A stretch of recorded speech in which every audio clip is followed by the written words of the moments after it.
हे Korean जगह viewers, this is मेका और आज हम बात करने वाले हैं रोड होम के एपिसोड 10 की। So let's get started. यहाँ रू और शाओ एयरपोर्ट पहुँचते हैं। तभी वहाँ शाओ के फादर का कॉल शाओ को आता है। वो उसे बताता है मैं एयरपोर्ट पे हूँ। शाओ रू को कहती है फादर है यहाँ। रू कहती है तुम्हारे लेजेंडरी डैड है यहाँ। शाओ रू को अपने साथ अपने फादर को मिलवाती है। रू साइड में बैठ जाती है।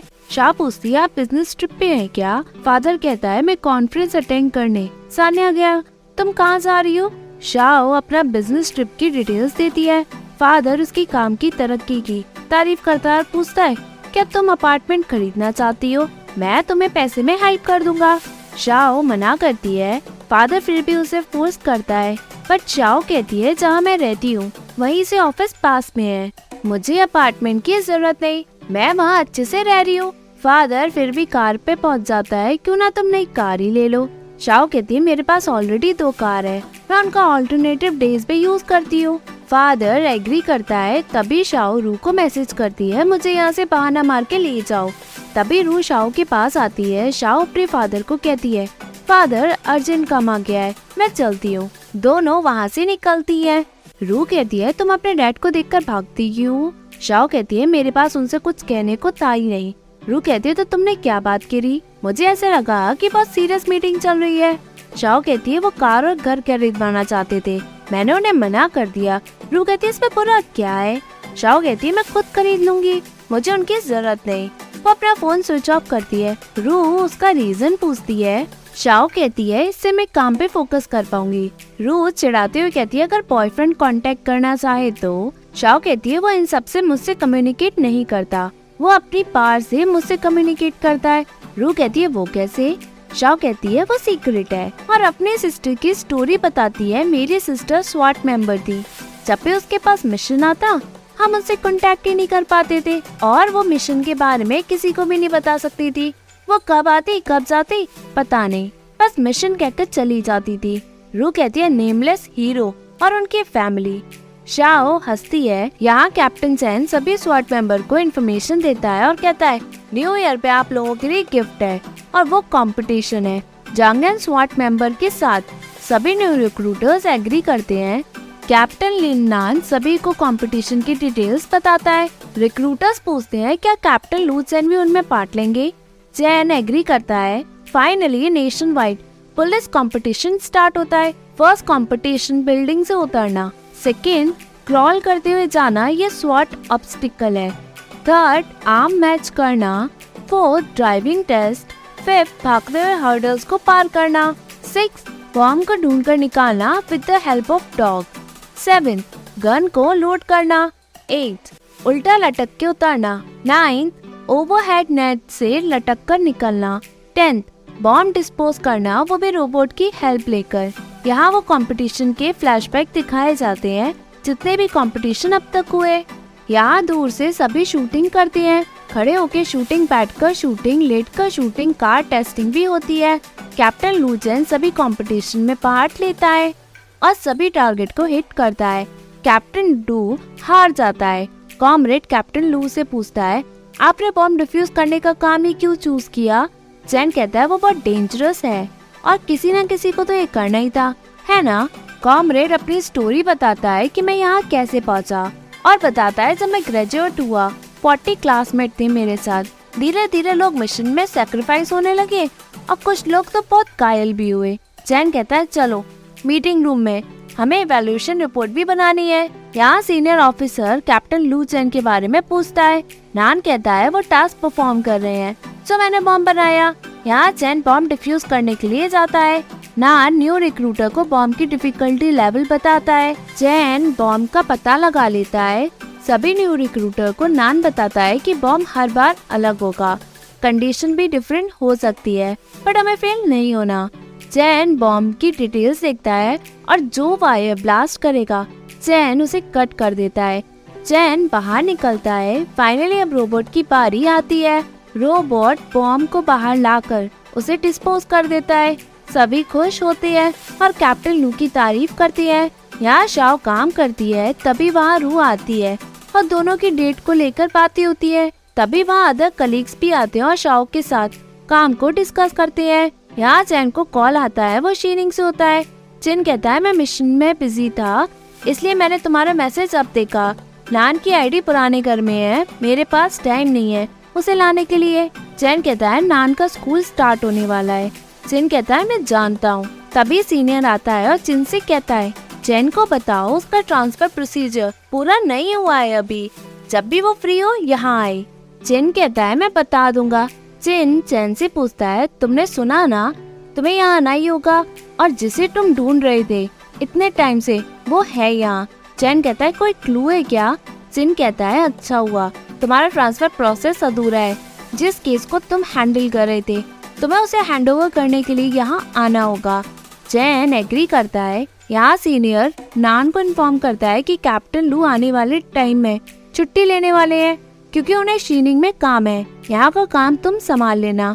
नान कहता है मैंने सुना कि कैप्टन लू ने कभी भी छुट्टी नहीं ली है, लगता है कुछ इम्पोर्टेंट है। सीनियर कहता है हाँ उसे पुराने केस रिलेटेड कुछ क्लू मिला है। यहाँ जैसे ही बॉस आता है वो सभी को हार्डवर्क करने के लिए अप्रिशिएट करता है, बट जैसे ही वो शाओ से कुछ कहने वाला ही होता है तभी शाओ के पास कॉल आता है। वो कॉल पे बात करके रू के साथ वहाँ से चली जाती है। बॉस वही खड़ा रहता है। यहाँ शाओ नान को खाना खिला के पूछती है तुम स्कूल में कब से खड़े थे?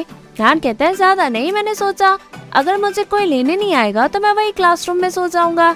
शाओ कहती क्या बात कर रहे हो, तुम मुझे तो कॉल कर ही सकते हो ना, बट तुमने मुझे कॉल क्यों नहीं किया? नान कहता है कोई बात नहीं। तभी वहाँ हाइदोंग आता है और नान को सॉरी कहता है क्योंकि रोड एक्सीडेंट की वजह से ट्रैफिक लग गया और वो पहुँच नहीं पाया। शाओ पूछती है तुम इसे स्कूल कितने बजे भेजते हो? हाइदोंग कहता है हम 5 बजे निकल जाते हैं, नहीं तो हमें ट्रैफिक मिलेगा। वैसे भी चैन ने मुझसे इसके लिए हेल्प मांगी थी, ये इसका होमवर्क है जो इसे कंप्लीट करना है। शाओ कहती है अब होमवर्क ऑनलाइन मिलने लगा है क्या?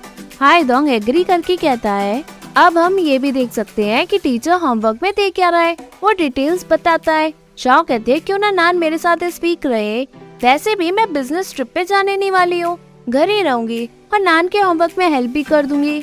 हाइदोंग फाइनली एग्री करता है। यहाँ नान होमवर्क करता है और शाओ को देखता है। शाओ कहती है कुछ पूछना है तो पूछ सकते हो, तुम्हारी एज पे मैं भी क्वेश्चन पूछा करती थी। नान पूछता है आप क्या पढ़ रही हो? शाओ कहती है फाइनेंशियल रिपोर्ट, मुझे प्रोजेक्ट में हर मंथ चेक करना पड़ता है कि मैं किस में इन्वेस्ट करूँ। नान रू से पूछता है आप क्या कर रही हो? रू मजाक करती है। शाओ उसे पीछे से टोकती है। रू अपने प्रोजेक्ट की डिटेल्स नान को बताती है। शाओ पूछती है अब समझ आ गया तुम्हें? नान एग्री करके अपना होमवर्क करने लग जाता है। यहाँ रू शाओ को अकेले में कहती है बच्चों को प्रोफेशनल मैनर में समझाओगी तो वो नहीं समझेगा। शाओ कहती है मेरी मॉम ने मुझे भी ऐसे ही सिखाया, वो सभी जवाब देती थी जो भी मैं उनसे पूछती थी। ये सब अच्छा है क्योंकि इससे मुझे बचपन से ही समझ आ गया कि दुनिया अमेजिंग है, तभी मैंने हार्डवर्क किया और मुझे अच्छी जॉब भी मिली। रू कहती है आर्ट ने तुम्हें बहुत अच्छा सिखाया। शाओ कहती है तुम मेरे साथ सो जाना। रू कहती है नहीं मैं नान के साथ सोऊंगी। शाओ पूछती है क्यों? रू कहती है उसने मुझे बताया कि जब भी वो यहाँ रहा है उसे टॉयलेट जाने में बहुत डर लगता है क्योंकि तुम्हारा घर बहुत बड़ा है। शाओ कहती है उसने मुझे क्यों नहीं बताया? रू कहती है वो हिचकिचा रहा था। शाओ कहती है लड़का और उसे बात करने के लिए शर्माता नहीं है। रू एग्री करती है और शाओ से उसके एक्स बॉयफ्रेंड के बारे में पूछती है। शाओ कहती है हम अब फ्रेंड्स हैं। रू पूछती है क्या वो सिंगल है? शाओ कहती है शायद। रू पूछती है कोई पास्ट है क्या? शाओ कहती है वो कॉम्प्लिकेटेड है। दूसरे ही दिन नान तैयार होकर रूम के बाहर निकलता है। नान के मोबाइल पे चिन का कॉल आता है। रू कॉल उठाती है। चिन कहता है बेटा उठ गए क्या? होमवर्क किया क्या? कैंपस कैसा है? पैसे हैं तुम्हारे पास? रू कहती है सॉरी तुम्हारा बेटा बाहर गया है, मैंने सोते में फोन उठा लिया। चिन पूछता है आप कौन? रू कहती है मैं शाओ की कलीग हूँ और आपके लड़के का ख्याल मैं शाओ के साथ रख रही हूँ। चिन उसे थैंक्स कहता है। रू कहती है उसकी कोई जरूरत नहीं है, मैं उसे बहुत पसंद करती हूँ और मैं उसे कह दूंगी कि आपको बाद में कॉल कर ले। चिन एग्री करता है और कॉल कट हो जाता है। तभी चिन के पास कलीग उसे ब्रेकफास्ट लाकर देता है। पूछता है तुम्हारा बेटा स्कूल में कैसा कर रहा है? चिन कहता है पता नहीं। कलीग कहता है तुमने बात तो की ना, पूछा नहीं क्या? चिन कहता है मेरे बेटे से बात नहीं हुई, कैप्टन लू की एक्स गर्लफ्रेंड की कलीग ने फोन उठाया था। यहाँ चिन के पास चिन का कॉल आता है। वो पूछता है लू मेरा बेटा अभी भी तुम्हारी एक्स के घर पे है क्या? ये सही नहीं है। चिन कहता है मैंने अपने फ्रेंड को उसका ख्याल रखने को कहा है। चिन कहता है नहीं तो मैंने उससे कॉल किया, शाओ की कलीग ने फोन उठाया। तुम कुछ दिनों से घर नहीं गए क्या? चैन एग्री करता है। जिन कहता है फोन ऑन करो और शाओ को मेरी तरफ से ट्रीट दो। यहाँ चैन खड़ा होता है, शाओ और नान वहाँ पहुँचते हैं।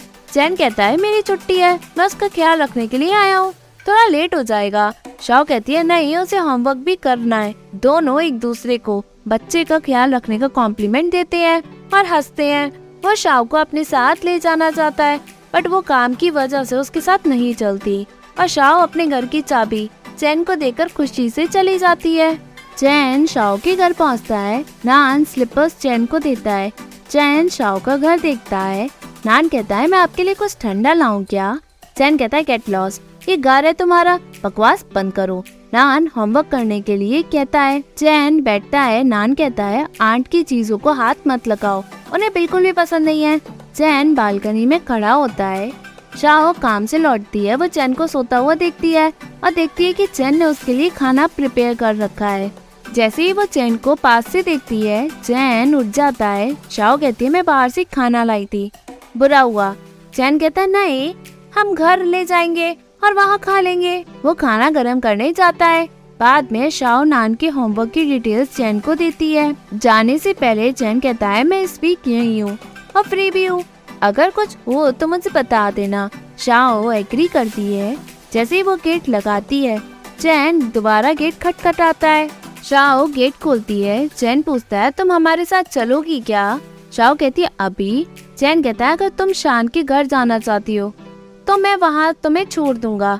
दोनों स्माइल करते हैं। चैन कहता है अपनी जरूरत का सामान ले लो। यहाँ शाओ चैन के रूम में होती है। चैन कहता है मैं कई दिनों बाद यहाँ आया हूँ, इसलिए यहाँ साफ नहीं है।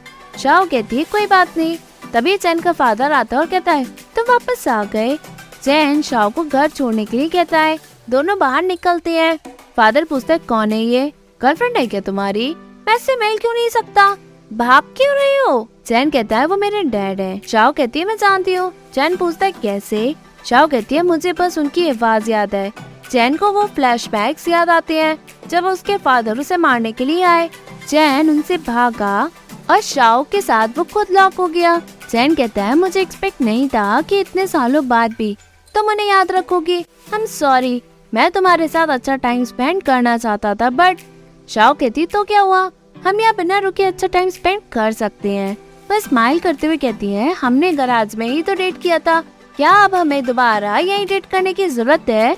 चैन कहता है चलो। शाओ कहती है कहाँ? चैन कहता है हम यहाँ नहीं रुक सकते। चैन शाओ को बिलियर्ड्स क्लब में लाता है। शाओ कहती है ये शान के हस्बैंड की जगह है, अंदर जाना सही रहेगा क्या? चैन कहता है चिन फेंग ने मुझे खुद ये चाबी दी है क्योंकि वो मेरे से यहाँ का सीसीटीवी चेक करवाना चाहता था। शाओ कहती है तो पहले बताना था ना। दोनों अंदर जाते हैं। शाओ पूछती है तुम्हें याद है तुम कहाँ बैठे थे?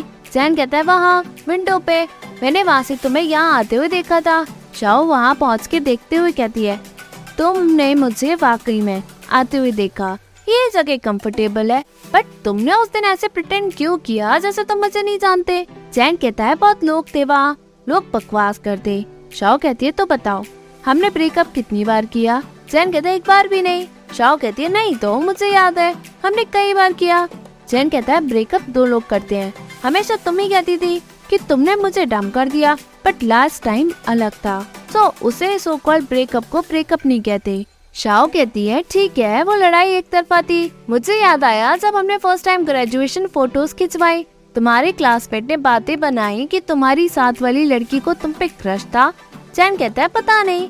शाओ कहती है बट मैं अभी भी जेलस हो रही हूँ। चैन कहता है ये सब नॉर्मल है। शाओ कहती है मतलब? चैन शाओ का हाथ पकड़ता है। तभी वहाँ गार्ड आकर कहता है तुम यहाँ डेट के लिए आए हो और ऐसे कैसे घुस गए यहाँ? चैन कहता है तुम्हारे बॉस ने मुझे ये चाबी दी है। गार्ड पूछता है हाँ ये उन्हीं की है, बट तुम कौन? चैन अपना नाम बताता है। गार्ड कहता है तुम बॉम्ब डिफ्यूज करने वाले स्वॉट मेंबर है ना?